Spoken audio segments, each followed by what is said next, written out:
تہجد کی نماز نصیب ہو جائے، اور اس پر اللہ کے نبی صلی اللہ علیہ وسلم نے تو فرمایا کہ اس نماز میں روحانی صحت تو ہے ہی، جسمانی صحت بھی ہے، اس میں روحانی صحت بھی ہے اور جسمانی صحت بھی ہے۔ اب روحانی صحت تو سمجھ میں آتی ہے کہ ایمان، دل کی صفائی، جسمانی صحت تو آج دنیا تحقیق کر کے پہنچتی ہے کہ اس وقت کچھ ایسا آسمان سے، ان کو تو نہیں پتا کہ نور اترتا ہے جو انسانی دماغ کے لیے اور انسانی جسم کی صحت کے لیے سب سے موزوں ہوتا ہے۔ اور اللہ کے نبی تو صدیوں سال یہ بات پہلے بتائیے کہ اس وقت جو لوگ اٹھتے ہیں ان کے دماغ کا نشاط اور اس کے دماغ کی جسے کہیں کہ اضافہ اور اس کے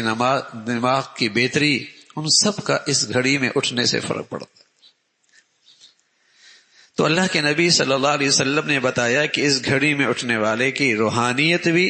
صحت مند ہوتی ہے اور جسمانی طور پر بھی یہ صحت مند چیز ہے۔ اگر ہمیں کوئی طبیب کہہ دے، ڈاکٹر کہہ دے کہ سویرے سویرے آپ کو چہل قدمی کرنی ہوگی اور آپ کو واک کرنا ہوگا، تب تو آپ کی صحت کسی قدر بحال ہو سکتی ہے اور آپ کی جو بیماری ہے یہ ختم ہو سکتی ہے۔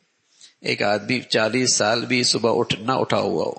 اور اس نے کبھی سورج نکلتے ہوئی نہ دیکھا ہو، لیکن ڈاکٹر کی بات پہ اعتماد کر کے صبح اٹھ جاتا ہے،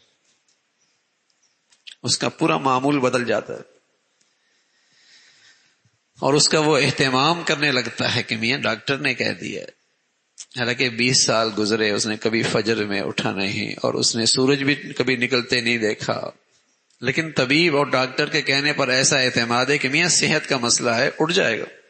چہل قدمی کرے گا، واک کرے گا۔ اور یہاں اللہ کے نبی فرما رہے